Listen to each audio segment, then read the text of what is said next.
he didn't seem to understand that either. Words didn't work on him, only feelings. So I sent him exactly what he'd sent me.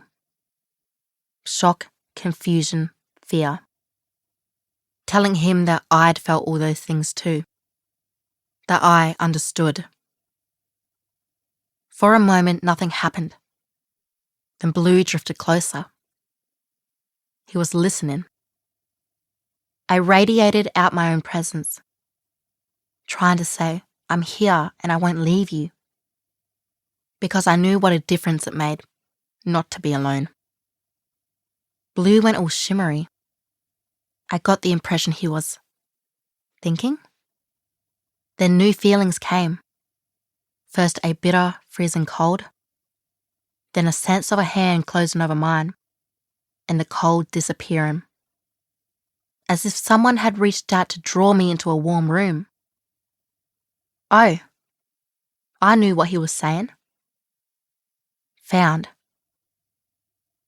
That's right, Blue. You're found. I took off after the leaves, slow at first to make sure he'd follow, and then quick once he came after me. We soared together, flowing along the trail the ancestors had made, until we were out of the white void. And the pain tore me apart.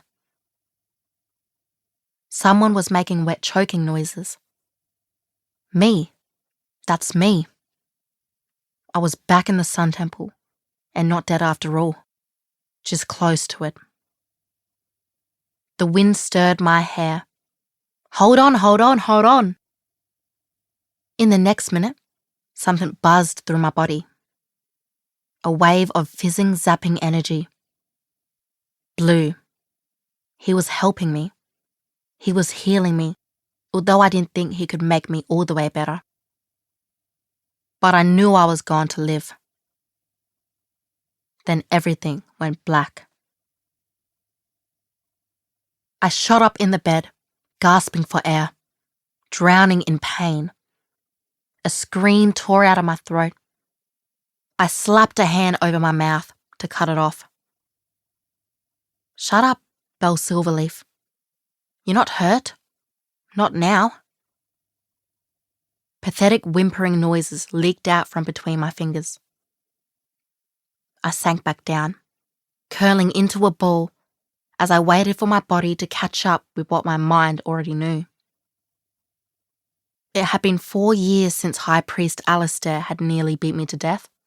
4 long years.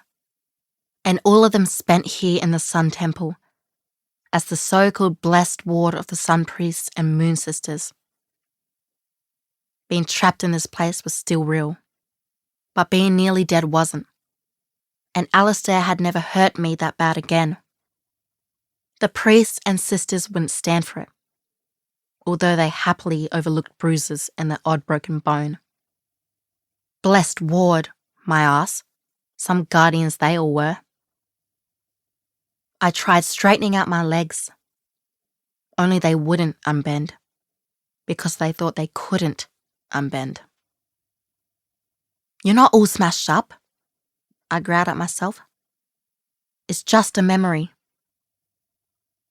Except there was no just a memory for a Silverleaf.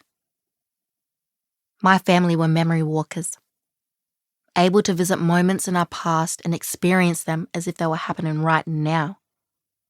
But we weren't supposed to do it by accident. I hadn't fallen into a memory since I was a little kid. And now this one wouldn't quite let me go. The pain had begun to fade, but my heart was pounding and my breath was coming too shallow and too quick. I hauled myself up, switching on the glow orb by the bed and staggering over to my mirror.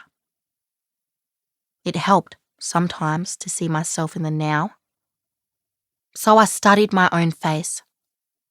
Brown skin, round cheeks, short dark curls, fierce eyebrows. I had mum's eyes, but the rest of me looked like Granny. Except I didn't have a dimple, the one that only came out when she smiled. So hardly ever. My granny wasn't a smiley sort of person. And I was 15.